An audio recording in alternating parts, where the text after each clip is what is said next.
Engine start ചെയ്ത് കഴിയുമ്പോഴത്തേക്കും പഴയതിനെ കഴിഞ്ഞ് കൂടുതൽ സൗണ്ട് വരുന്നുണ്ട്. എന്തുകൊണ്ടായിരിക്കും ഇങ്ങനെ വരുന്നത്?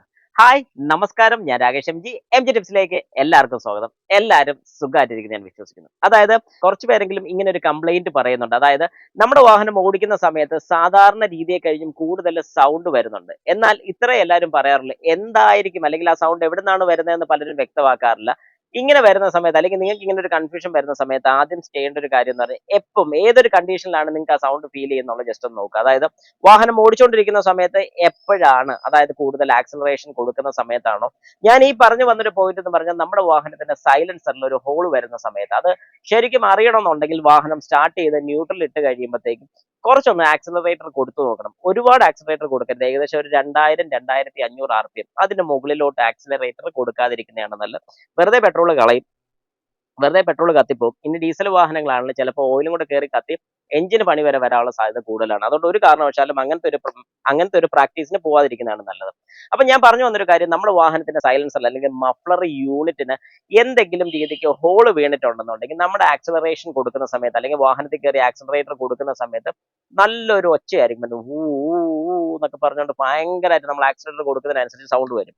ഇങ്ങനെ സൗണ്ട് വരുന്നത് ചിലര് നല്ല രീതിക്ക് കൊണ്ട് നടക്കും. അതായത് ആ ഒരു സൗണ്ട് ഉണ്ടെങ്കിൽ ഒരു റേസിംഗ് കാർ ഫീൽ എന്നൊക്കെ ഉള്ള രീതിയിൽ കുറെ പേര് കൊണ്ട് നടക്കും. പക്ഷെ അവിടെ വരുന്ന ഒരു നെഗറ്റീവ് സൈഡ് എന്താണെന്ന് കുറച്ച് പേര് ചിന്തിച്ചിട്ടുണ്ടായിരിക്കും. ചിന്തിക്കാത്ത ആൾക്കാർക്ക് വേണ്ടിയാണ് ഞാൻ പറഞ്ഞു തരുന്നത്. അതായത് നിങ്ങളുടെ വാഹനത്തിന്റെ സൈലൻസറിന് ഒരു ഹോൾ വന്നിട്ടുണ്ടെങ്കിൽ നിങ്ങൾക്ക് ഉറപ്പായിട്ടും നിങ്ങളുടെ വാഹനത്തിന്റെ മൈലേജ് കുറയുന്നതായിരിക്കും. അപ്പൊ എങ്ങനെ മൈലേജ് കുറയുമെന്ന് ചോദിച്ചു കഴിഞ്ഞാൽ, വാഹനം ശരിക്കും പറഞ്ഞാൽ എക്സോസ്റ്റിലോട്ട് പോകുന്ന, അതായത് ഈ പറയുന്ന സൈലൻസറിലോട്ട് പോകുന്നതെന്ന് പറഞ്ഞു കഴിഞ്ഞാൽ, ആ ഒരു ഗ്യാസ് നമ്മുടെ വാഹനത്തിന്റെ എഞ്ചിനകത്ത് ഉണ്ടാവുന്ന ഒരു എക്സ്പ്ലോഷൻ, അല്ലെങ്കിൽ ഒരു പൊട്ടിത്തെറിയിൽ നിന്നും ഉണ്ടാവുന്ന, അല്ലെങ്കിൽ കത്തിയതിന്റെ ബാക്കി ഗ്യാസ് ആണ് പുറത്തോട്ട് പോകുന്നത്.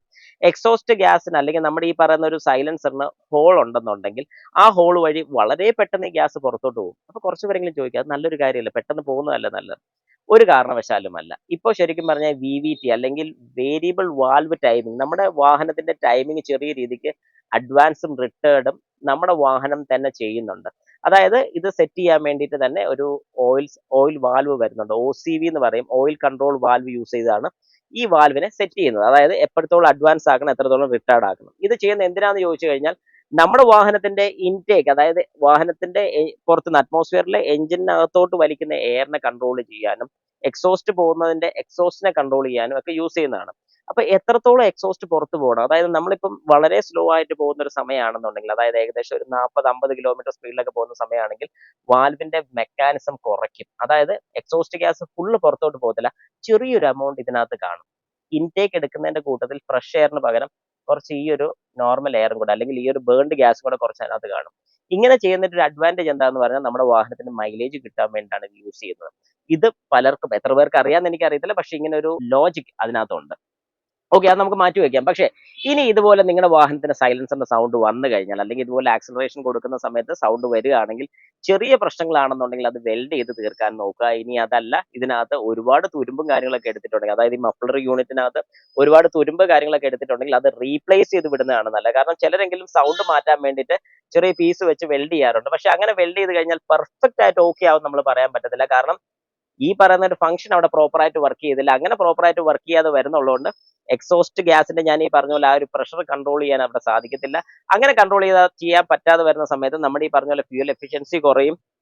ഈ ഓപ്പൺ ആണെന്നുണ്ടെങ്കിൽ, ഇത് പൊട്ടിയിരിക്കുകയാണെന്നുണ്ടെങ്കിൽ മൈലേജ് കുറയുന്ന കൂട്ടത്തിൽ തന്നെ നമുക്ക് പുള്ളിംഗ് ലെസ് ഉണ്ടാവും. ഒരു കയറ്റമൊക്കെ കയറുന്ന സമയത്ത് ഒരുപാട് നമ്മൾ ആക്സിലറേഷൻ കൊടുത്ത് RPM കൂട്ടി എഞ്ചിൻ അതുപോലെ ലോഡ് കൊടുത്താൽ മാത്രം ഈ ഒരു കയറ്റം കയറി പോകത്തുള്ളൂ. ഇങ്ങനെയൊക്കെ ഒരുപാട് പ്രശ്നങ്ങൾ മുമ്പോട്ട് വരും. അതുകൊണ്ട് കഴിവതും നിങ്ങൾ വാഹനത്തിൽ ഇതുപോലൊരു സൗണ്ട് തുടങ്ങുമ്പോഴത്തേക്കും ഉടനെ ക്ലിയർ ചെയ്ത് വിടാൻ ശ്രമിച്ചോണം. ഇൻ കേസ് അത് വെൽഡ് ചെയ്യാൻ പറ്റിയില്ലെങ്കിൽ അത് റീപ്ലേസ് വിടുന്നതാണ് ഏറ്റവും നല്ലത്.